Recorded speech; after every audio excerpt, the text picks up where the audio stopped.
कर रहे हैं श्रीमद् भागवत के संबंध में।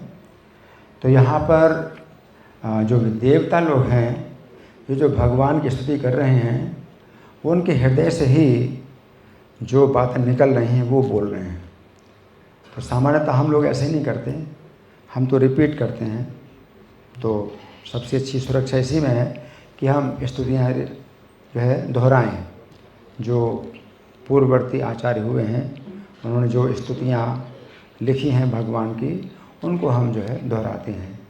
लेकिन यहाँ जो देवता लोग हैं, तो वो इतने उन्नत हैं, भक्ति में इतने उन्नत हैं कि वे भगवान से जो कुछ भी बोल रहे हैं, तो हृदय में उनके जो है विचार जो उठ रहे हैं वो बोल रहे हैं। तो पिछले श्लोक में उन्होंने कहा था कि हम नहीं समझ पाते कि ऐसा सही है या वैसा सही है। तो उनका ये कहना है कि जब आप इस भौतिक जगत में सृष्टि, पालन और संहार के कार्य करते हैं, तो चूँकि आप निर्गुण हैं, गुणों से जो है परे हैं, लेकिन इस भौतिक संसार जो 3 गुणों की सृष्टि है, इसमें आप आ जाते हैं, तो फिर आप गुणों से जो है लिप्त हो जाते हैं। तो या तो ऐसा है कि आप गुणों से लिप्त हो जाते हैं और आपके द्वारा भी जो है अच्छे और बुरे कर्म बनते हैं, उनका जो है आप फल भी भोगते हैं और सुख दुख के फल भी भोगते हैं। तो या तो ऐसा है, अथवा आप कैसे हैं कि आप जो है आत्माराम हैं। इस भौतिक सृष्टि में 3 गुणों की सृष्टि में भी आप बिल्कुल अछूते रहते हैं, 3 गुणों से जो है परे रहते हैं और बिल्कुल उदासीन रहते हैं। तो ये भी हो सकता है।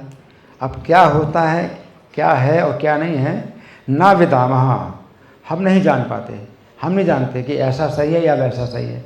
तो 2 प्रकार की संभावना पिछले श्लोक में दी और इस श्लोक में उसका उत्तर दे रहे हैं।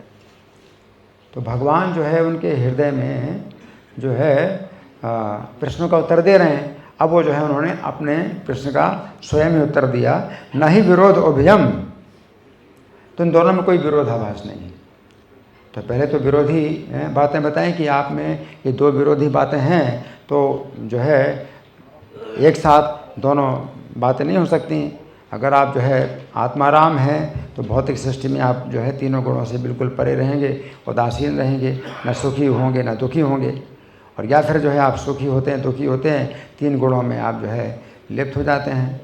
तो ना विदामा, हम नहीं जानते, है ना।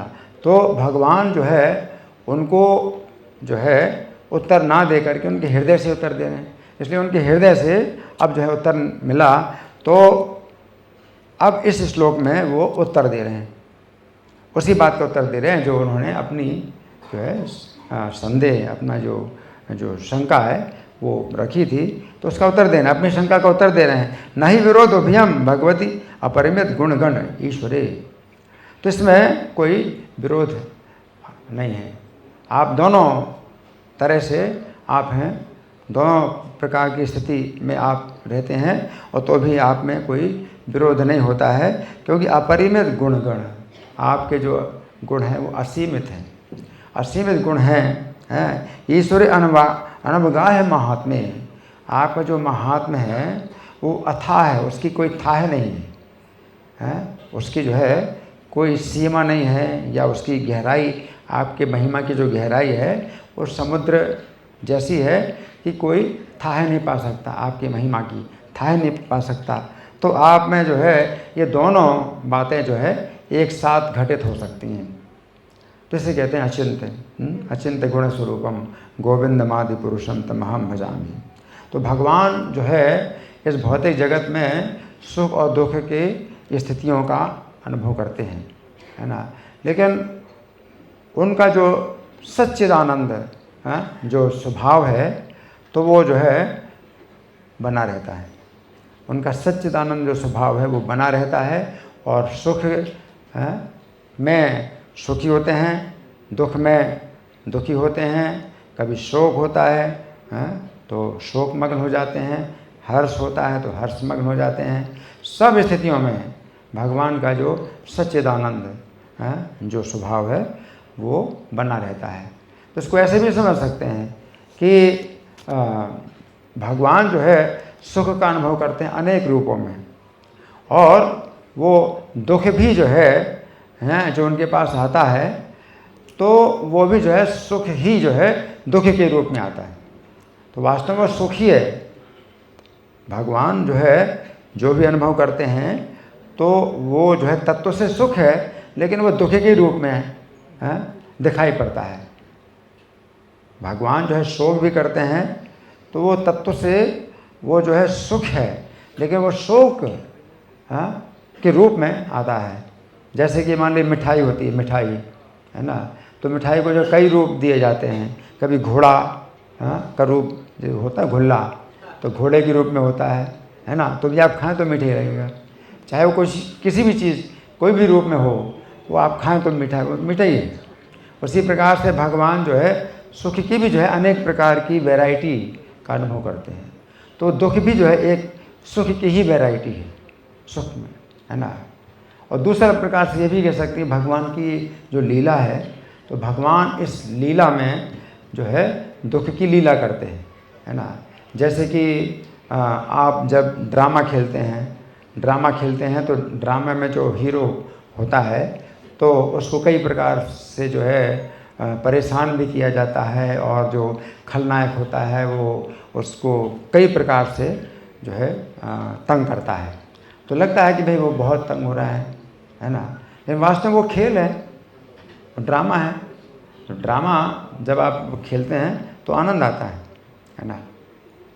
चाहे जो आप जो है उस ड्रामा में आप कि जो है मान लो पिता का देहांत हो गया तो आप शोक प्रकट कर रहे हैं, और विवाह हुआ या कुछ और भी इष्ट घटना होती है तो आप सुख का अनुभव करते हैं। लेकिन वो ड्रामा में आपको जो है चाहे कोई भी रोल दिया जाए आपको अच्छा लगेगा, आनंद आएगा, है ना। कोई माताएं हैं वो बहुत रो रही हैं, बहुत बेकल हो रही हैं, लेकिन वो भी जो है क्या है, एक सुख है। तो भगवान जो है लीला, इसका मतलब लीला, तो भगवान अपनी लीला का आस्वादन करते हैं। तो भगवान के लिए सब लीलाएं हैं, जितने भी मतलब कार्य होते हैं भगवान के सब लीला हैं, और वो जो है सुख का अनुभव करते हैं प्रत्येक लीला में, चाहे वो दुख का अभिनय करें, चाहे सुख का अभिनय, वो सब कुछ अभिनय है। तो उनका जो है वो रोल है। लेकिन भौतिक जगत में जो जीवात्मा है, तो जीवात्मा जो है उसकी लीला नहीं है। तो जो मायावादी लोग होते हैं वो इस तरह की व्याख्या करते हैं कि हम तो भगवान हैं, लेकिन हम जो है हम लीला कर रहे हैं, तो भारी जो है उनको कष्ट का अनुभव होता है।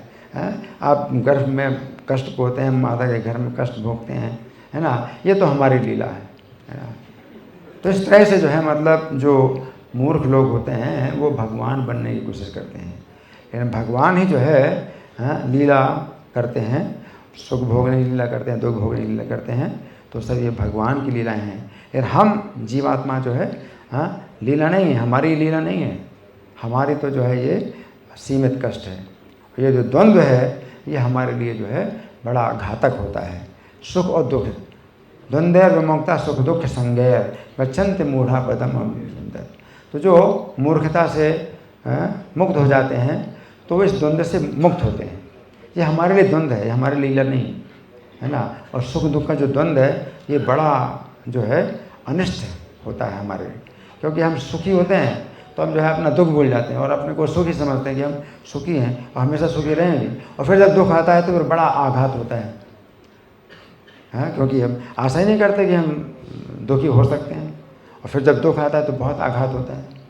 तो सुख और दुख का जो ये द्वंद्व, हम लोग जो है इस द्वंद्व में हैं, तो हमें इस द्वंद्व से मुक्त होना है। लेकिन भगवान का जो सुख दुख है वो लीला है ना। तो बहुत अंतर है भगवान में और जीव में, कि भगवान जो है जो कुछ भी कार्य करते हैं तो वो जो है उनकी लीलाएं होती हैं। और वे जो है अगर ऐसा दिखाते हैं कि वे जो है बहुत दुखी हैं, जैसे राम अवतार में वो बहुत जो है विरह का अनुभव कर रहे हैं, सीता से विरह का अनुभव कर रहे हैं, बहुत शोक कर रहे हैं, है ना। तो ये जो है वास्तव में उनकी जो है क्या है, ये एक आस्वादन है। तो भगवान जो है सुखों का आस्वादन करते हैं और उसका कई वैराइटीज़ में होता है सुख, और वो शोक और दुख और चिंता ये भी जो है एक सुख की ही वैरायटी, क्योंकि सच्चिदानंद विग्रह है उनका जो शरीर है वो पूरा जो है सच्चित आनंद विग्रह है।